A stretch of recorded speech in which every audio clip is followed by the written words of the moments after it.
Imagine this. In 1922, a German teacher named Paul Amadeus Dienach falls gravely ill, slipping into a coma.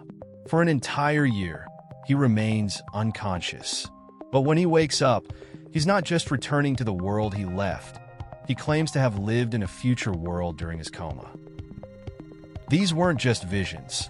Paul says he experienced life in the future and recorded his journey in a journal.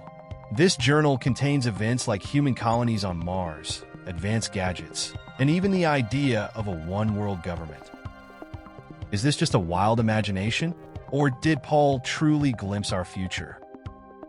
Grab your favorite snack, sit back, and let's explore the secrets of time and the mysteries of Paul Dienach's mind-bending journey. The idea of time travel sounds like pure sci-fi today, but it was even more unbelievable in the early 20th century. Back then, a person claiming to see the future was seen as out of their mind. But Paul wasn't just anyone. He was a respected teacher and believed he had truly lived in the future. While exploring this future world, Paul met a man named Stefan. Stefan was a close friend of Andreas Northam, the person whose body Paul had taken over in this future. Stefan suspected that if Paul's memories returned, he would go back to 1922. So, Stefan became Paul's guide, showing him around this future world.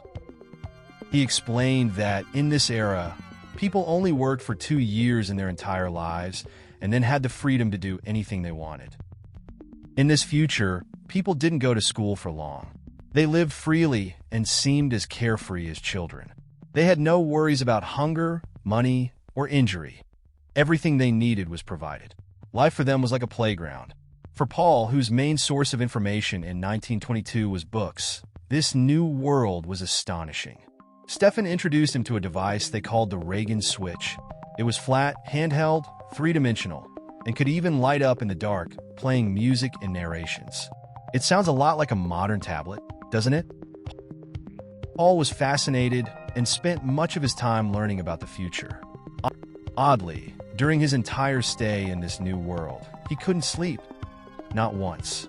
Somehow, this consciousness shift prevented him from feeling tired.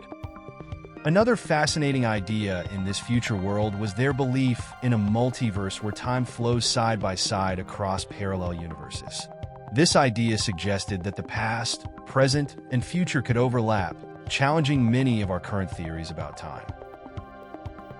Let's go back a bit to understand Paul's past. Before becoming a teacher, Paul fell deeply in love with a woman named Anna.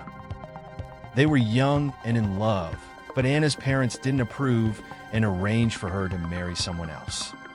Heartbroken, Paul and Anna met one last time on a hillside near their village in Switzerland. They spent a beautiful spring day together, surrounded by blooming windflowers. Anna made a flower crown, and Paul gently placed it on her head, a final gesture of their love. That day ended with Anna saying, "Today is enough.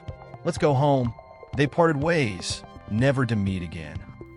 In the future, Paul met someone new, a woman named Sylvia.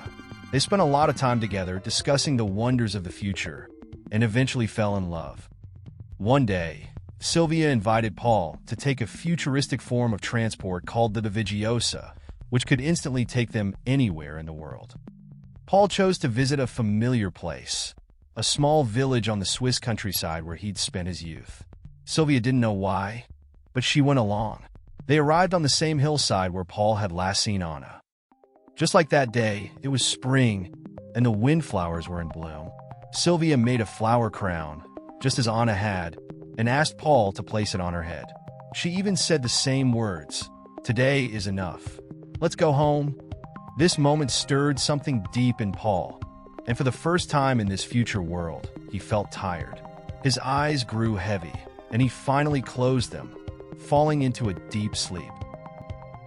Back in 1923, Paul awoke from his coma after a full year. His journey to the future had ended, but he held on to the memories. He recorded everything in a journal and later passed it to his student, George Papahadis. In 2016, this journal was finally published as chronicles from the future, letting the world in on Paul's incredible story. You can read Paul's story for yourself if you're curious. But remember, what we covered in this video is only a glimpse. Some people believe Paul's story is fiction, just another time travel tale. Others think he might have truly experienced something beyond our understanding. But what do you think? Could Paul have actually visited the future? All you need to do is answer in the comments. Do you believe Paul really traveled to the future? Why or why not? Check out more of my videos here. They're just as intriguing. Thanks for watching, and I'll see you in the next one.